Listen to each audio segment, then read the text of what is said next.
যে নারী রমজান মাসে 5টি সূরা পড়বে সে দুনিয়া এবং আখেরাতে সফল হবে ইনশাআল্লাহ। কেননা পবিত্র কোরআনুল কারীমের ভিতরে আল্লাহ পাক রব্বুল আলামিন কিন্তু সব কিছু দিয়ে দিয়েছেন। আর বিশেষ করে এই কোরআন নাজিলের মাসই হচ্ছে রমজানুল মুবারক মাস। আল্লাহ তাআলা নিজে বলে দিয়েছেন 2 নম্বর পারা 7 নম্বর পৃষ্ঠার 1 নম্বর লাইন সূরা বাকারা 285 নম্বর আয়াতে আল্লাহ বলছেন শাহরু রমাদান আল্লাযী উনজিলা ফীহিল কোরআন। এই রমজানে আল্লাহ পাক রব্বুল আলামিন কোরআন নাজিল করেছেন। সুতরাং রমজানে প্রতিদিন 5টি সূরা পড়তে হবে 5 ওয়াক্ত নামাজের পরে। 1 নাম্বার ফজরের নামাজের পরে সূরা ইয়াসিনের তেলাওয়াত। আমরা অনেকেই দেখা যাচ্ছে সানি খাওয়ার পরে ঘুমিয়ে যাই, আমরা অনেকে দেখা যাচ্ছে ফজরের নামাজও পড়ি না। মনে রাখবেন ফজরের নামাজ যার ছুটে গেল তার জীবন থেকে বরকত ছুটে যাবে।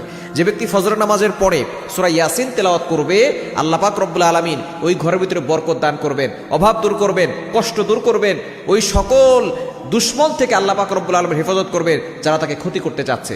এজন্য আপনি 1 নাম্বার ফজরের নামাজের পরে সূরা ইয়াসিনের তিলাওয়াত আপনার ঘরের যে নারীগুলো আছে তাদেরকে পড়তে বলবেন, দেখবেন ওই ঘরের ভিতরে আল্লাহ তাআলা বরকত দিয়ে দিবেন।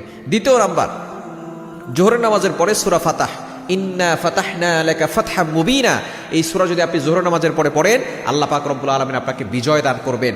সকল জায়গায় আল্লাহ তাআলা আপনাকে বিজয় দান করবেন, কেউ আপনাকে দাবিয়ে রাখতে পারবে না। আল্লাহ পাক রব্বুল আলামিন সব জায়গায় আপনাকে সাফল্যমণ্ডিত করবেন ইনশাআল্লাহ। এবং 3 নাম্বার হচ্ছে আসর নামাজের পরে সূরা নাবা, আম্মা ইয়াতাসাআলুন আনিন নাবাইল আযীম, এই সূরাটা আপনি আসর নামাজের পরে পড়লে আল্লাহ পাক রব্বুল আলামিন কিয়ামতের ময়দানে আপনার জন্য এমন ব্যবস্থা করবেন যে আপনি নবীজির হাতে হাউজে কাউসারের পানি পান করতে পারবেন।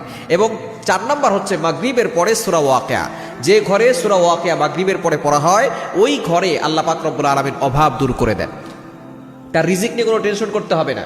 আব্দুল্লাহ ইবনে মাসউদ রাদিয়াল্লাহু তাআলা তিনি যখন অসুস্থ হয়ে পড়লেন তখন ওসমান রাদিয়াল্লাহু তাআলা আনহু খেলাফতকাল, ওসমান রাদিয়াল্লাহু তাআলা তাকে দেখতে গেলেন। আব্দুল্লাহ ইবনে মাসউদ রাদিয়াল্লাহু তাআলা আনহু বাইহাকী শরীফের হাদিস, তিনি বললেন যে ইয়া আমিরুল মুমিনিন, আপনি তো খলিফাতুল মুসলিমিন, আমাদের সকলের জন্য আমির, আপনি আমার জন্য দোয়া করেন। তখন ওসমান রাদিয়াল্লাহু তাআলা বললেন যে আপনার কোনো টেনশন করতে হবে না, আমি আপনার মেয়েদের জন্য বাইতুল ফান থেকে খাবারের ব্যবস্থা করব, রিজিকের ব্যবস্থা করব। তখন তিনি বলছেন যে না, আমি আমার মেয়েদেরকে কোরআন শিক্ষা দিয়েছি, নবীজি সাল্লাল্লাহু